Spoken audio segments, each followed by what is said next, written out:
Yeah, y'all, like it or love it, baby. It's your city. We here live, New York. Your boy Loaded Lux, you know what's up when I'm rolling up, baby. Me, it's your city.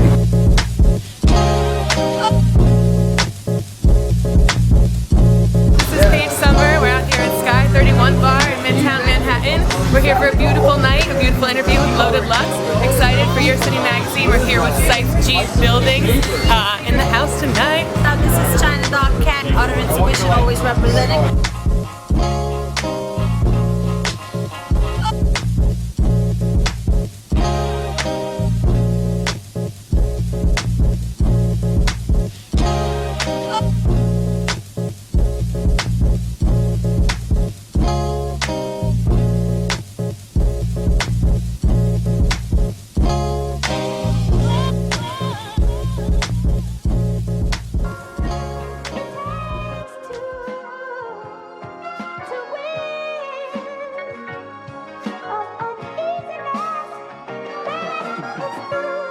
Bless King, how true is that? I just want to take it back a little bit.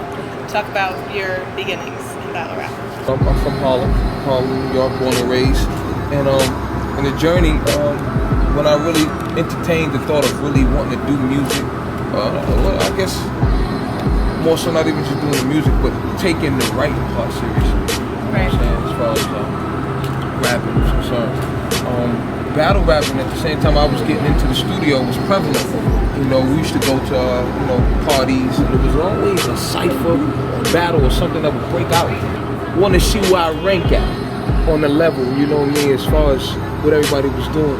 And the only way to keep honing your skills, you gotta measure it. The competitive level, especially in Harlem, it was there. A lot of battle artists, come up in Harlem.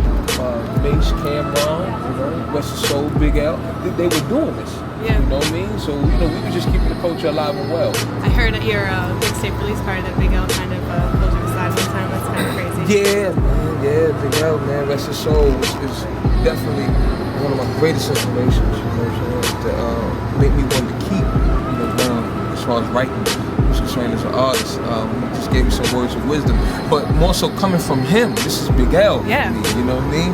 And I knew his accolades and everything he was doing. So, Big L, saying I'm alright, like I got potential. So the battle with Calicoe obviously kind of had a jump off for you. Yeah. Past 13 months, 14 months, whatever Yeah. it's been. And you got Shaq on the mixtape. Big fella. Been on Howard Stern. You're getting all this media attention. Yeah. Can you just talk about how that's affected you as an artist? Hard work pays off. Yeah. You know what I'm saying? We're still humble for the rumble. But it's definitely great, to watch different things that you work towards coming to fruition and manifest itself.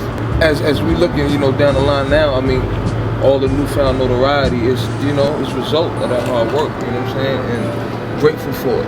And want to allow myself to stay on that path. That's more so than anything. These are like breadcrumbs for me.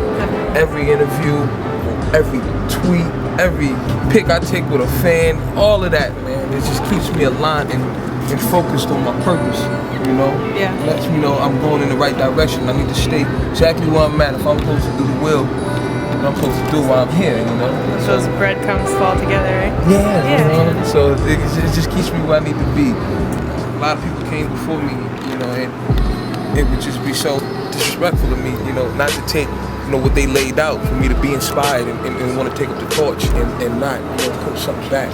Those is gonna come back to me because they did so much. All the predecessors, Yeah. you know what I'm saying? A real life moment, ran into Kumo D, you know what I mean? And Kumo D who helped kind of change the paradigm of battle rapping. Right, yeah. With the him versus Busy B battle, so that was just unprecedented moment for just the battle culture with hip hop, going, because we used to MC and rock the party, and whoever could rock the party the best, that was considered, the top, dude, top artist, But Kumo D, he went straight for the MCs. It wasn't about just the party. It was, okay, I'm a better lyricist altogether. Yeah. And I'm going straight for you, and I'm telling you why I'm a better lyricist. And that right there changed the whole landscape of how we do this thing. And this is what you have today, which is prevalent. So running into Kumo D was just, some groundbreaking for me. And for him to allow me to know, you dope.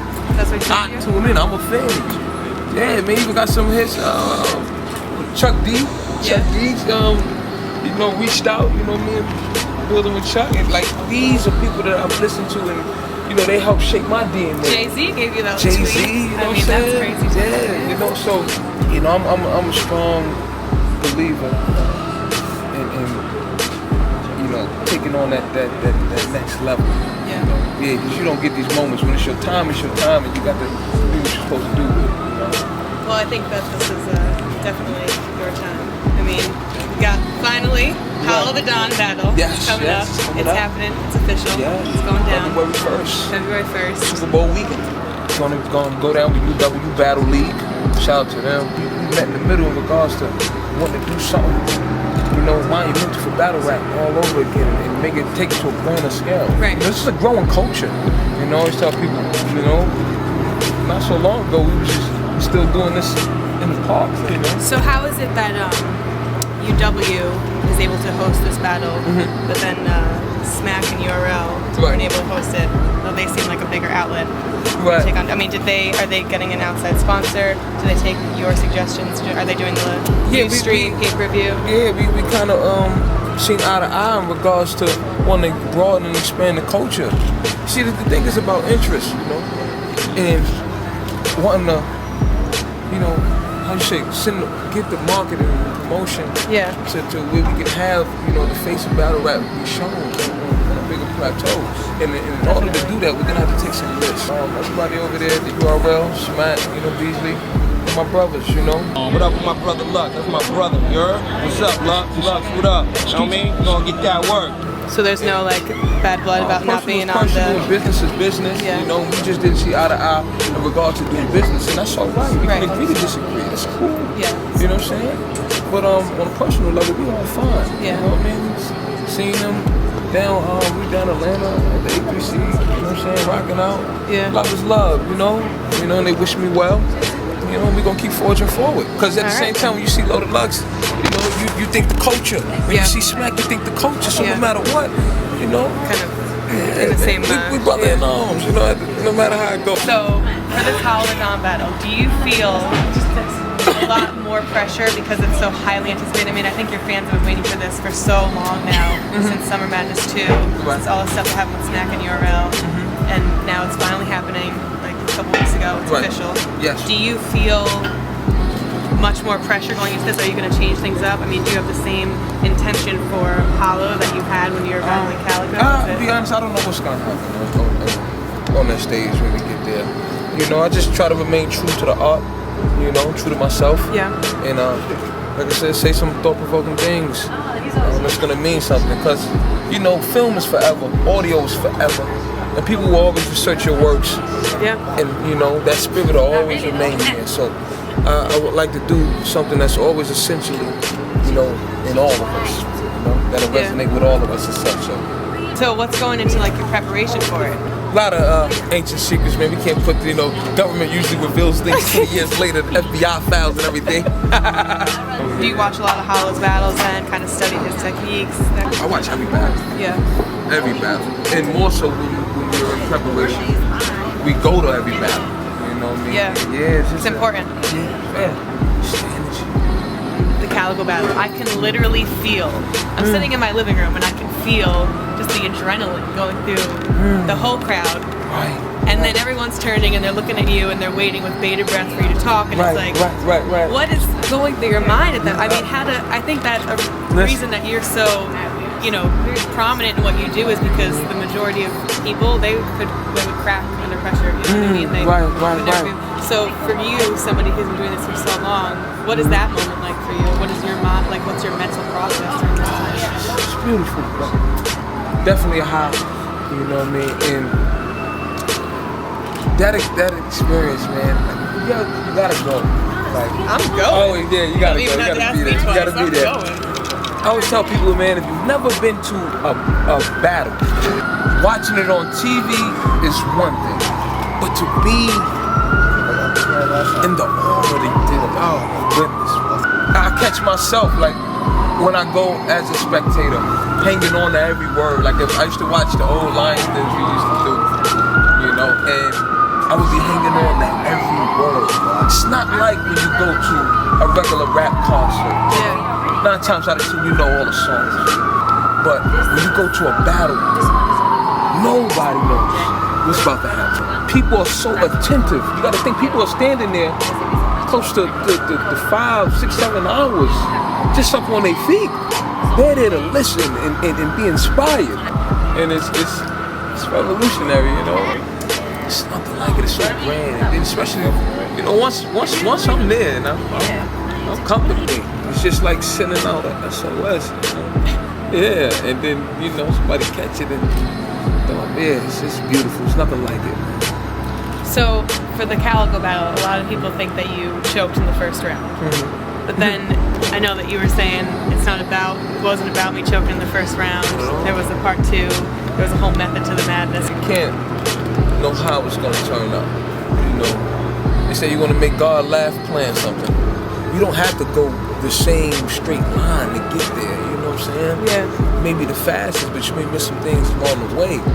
If you look at that whole battle, everything that happens in the dynamics, man, that made that scene. You know what I'm saying? Me coming back as a legend, him being Rookie of the Year, and you know what I'm saying? Contention, everything that went into making that battle, everything how it went about was supposed to be. You know what I'm saying? In terms of making that battle a classic. The mixtape, You Gon Get This Work. Oh, Shaq hosted it. The big fella. So big how bro. did that relationship come about? Corey Gunn's a good friend of mine. Then we met in a battle. You know what I'm saying? That's how me and Corey met. We hooked up to battle each other. Corey, the relationship with him and the big fella, you know, that's his godfather. So he always got word about me.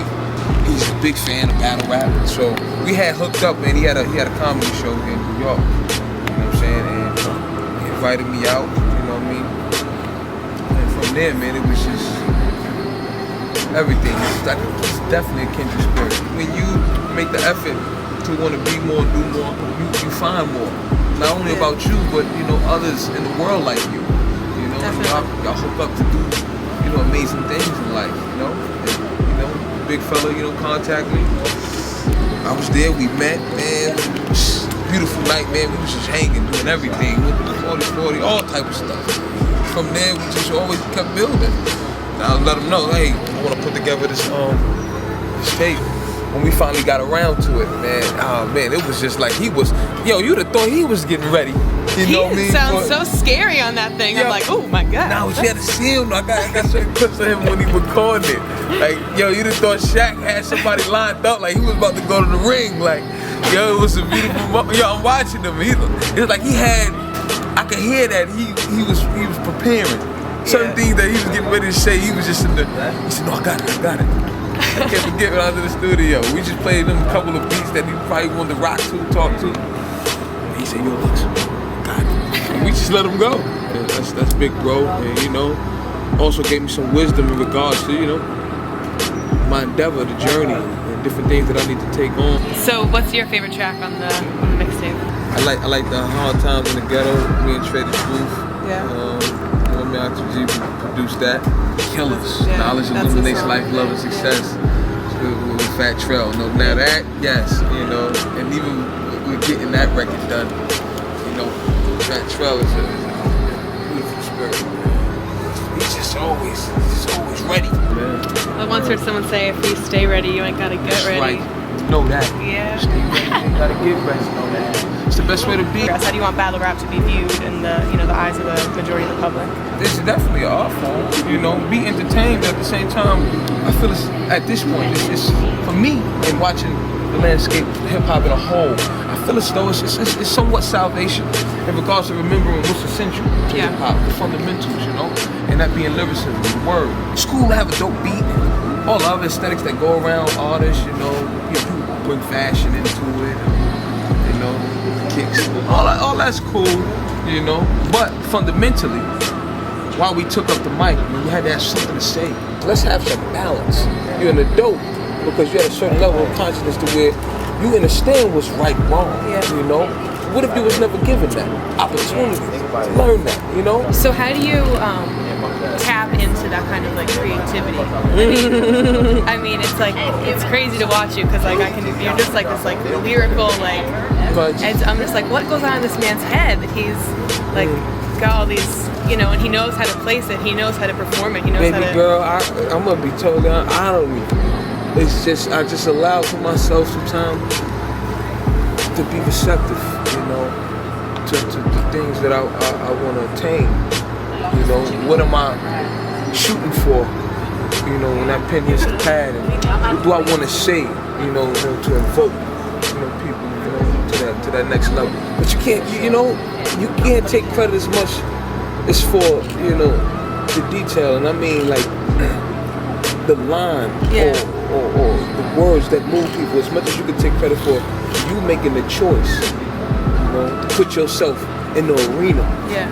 Gather those stories. You know, that's what people have to get to. The choices that they make. So, what do you think is the best line you've ever written? The best verse you've ever written? Not your fans, not, you know, I know they've got this whole, you know, you Gon Get This Work and all that, but what you personally, like something you've written and you're like, damn, I didn't know I had that in me. Wow. I don't know, it's because there's been so many, you know, and one of the ones I was looking at, just recently was an old freestyle. I think I had it on an old Sub-Zero people. One of the Lions Den ones, and we had a freestyle. I think what I said. You put nothing in a box with biscuits and hot fries. Your son gonna see chicken when he look in his Popeyes. You know. I think because when I wrote the rhyme, it you know, it kind of, you know, shocked me. Yeah. You know, like, wow, okay, that's kind of slick. It's pretty clever, That's pretty clever right there. You know, and then, you know, when I write, I put some empathy to it because I try to be you. Yeah. You know, I try to think how would you receive this? We all connected. You know, so I like to play them out of body experiences when I write. If you could battle any rapper, who would be your ideal battle that you would go up against? A guy like Eminem, a Nas, even Jay. You know what I'm saying? As long as we keep, you know, the path. Is there anybody that like is up and coming that, you know, we need to keep an eye out for, you keep an eye out for? So many warriors. I try to just look for opponents that bring something out of me. So, who's gonna win though? I need to know. Who do you think is gonna win? And at this point, you know, we both are. You know, I'm going in to really outdo myself. I feel yourself is your greatest adversary. You know, definitely. None great. You have to beat who you were when you were battling Calicoe. Exactly. You have to beat that guy. So that's like a hard guy to beat. Yeah. I gotta go at that. I gotta go at that guy. Tougher component than for so sure. That's really my fight. Yeah. But no, hats off to him. I'm never gonna take anything away from Hollow Don. He earned the spot. You know what I'm saying? And at the same time, he will be helpful in regards to getting to the next level for me. If you had any inspiring words for up and comers, any advice you would give to? Oh man, well, in the words of the great B.I.G., stay far from timid, only make moves when your heart's in it, and live the phrase, sky's the limit. You have to stay focused. You have to stay focused. Man must keep his mind still in order to build. It's been wonderful. Yeah. You were a very inspiring man. I'm excited to see the Hollow Don battle. Yes. Excited to watch you win. So. Too. Cool. Right. Thank you. Yeah, y'all, it's a pride of Harlem. Your boy Loaded Lux, you know what's up when I'm rolling up. Still Aces Click, Fast Red Harlem, A-Train Slick. Yeah, me. Type G Builders, huh? On the money. Throwing some rap, Type G in the building. Hug each other when it's chilly. This life gets color purple sillies. Yeah. Mama worked to build me, daddy in and out the cell. First time you seen your firstborn, they brought me to the jail. All these blessings are missed as hell. Between the visits and mail, kept visions of living well. Spirit under a spell, knew it then I held the game. It's a victory not to fail when you done fell under such pain. And I'm praying. Man, you niggas ain't playing. Sacrilegious, the lyrics, this God gift I convey what I've been saving. And as these pennies for my thoughts begin to forge something for my mini-me's to live off through the cost. Rapping and snatch you was my goal. Who knew right there in that laughter I was chose? Just searching for happiness in the cold. You want somebody to have, I need someone I can hold for the pain. For times that I complain, It was your luck that kept me sane. Real talk. One person ain't